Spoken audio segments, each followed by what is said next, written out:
So hooking up to the collar is pretty easy, but that bracket, to drill through that metal that comes on the steering column is very, very difficult.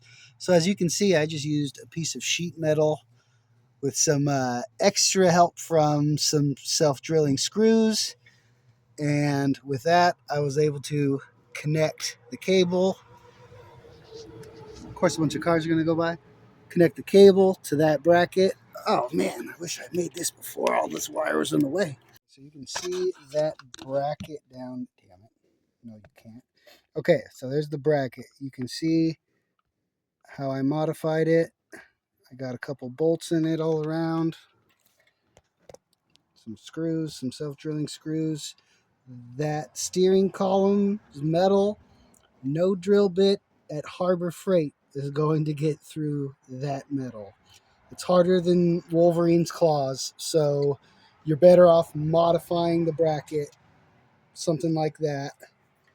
And that's how I was able to make it work.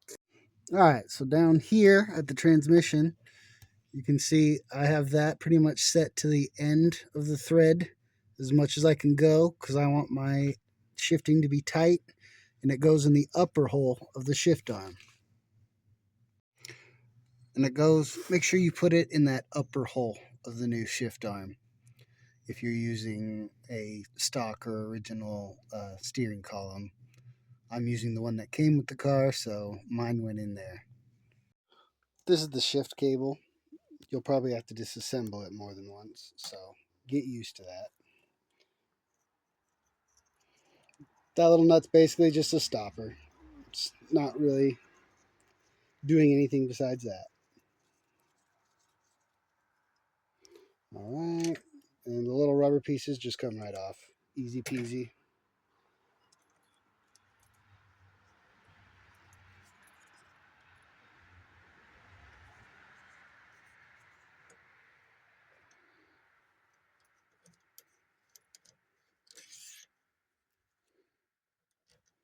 And two little crush washer deals.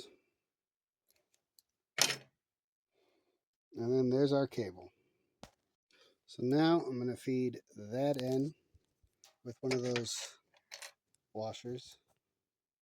Put that over the nut. Then I'm going to run that through that hole.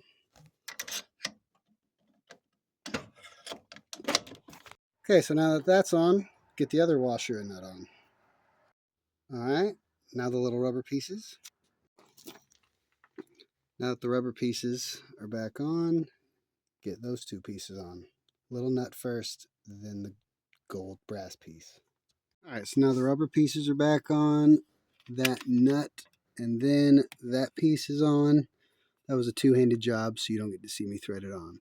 But now we're going to aim it at the gold bracket on the steering column. That one that I told you to modify that way. We're going to aim it at the second hole.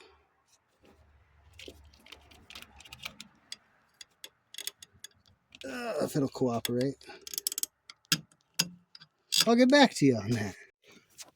Alright, so I got it in the second hole, but of course I forgot to put those on. So it looks like you want the black rubber piece to be touching the column bracket. You can see I got it in the bracket. I'm pretty much all the way threaded down on that nut. And then that piece, I think, went all the way down except one or two spins.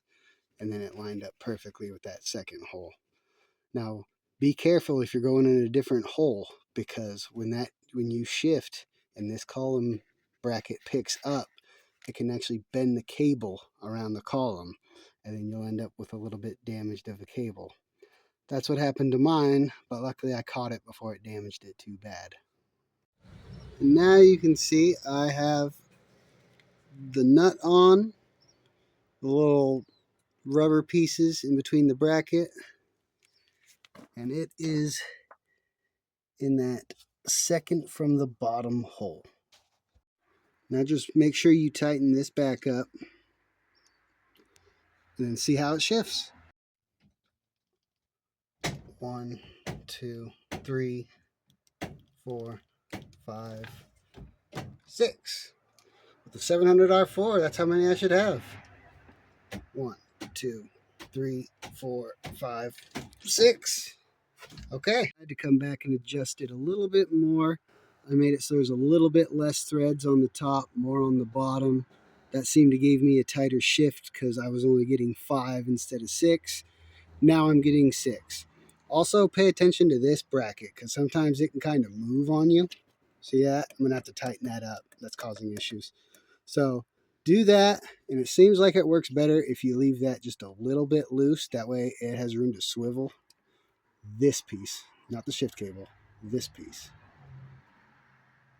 And so that seems to work for me. Hope this helps. Sorry there's no terrible music in the background, just a whole lot of road noise.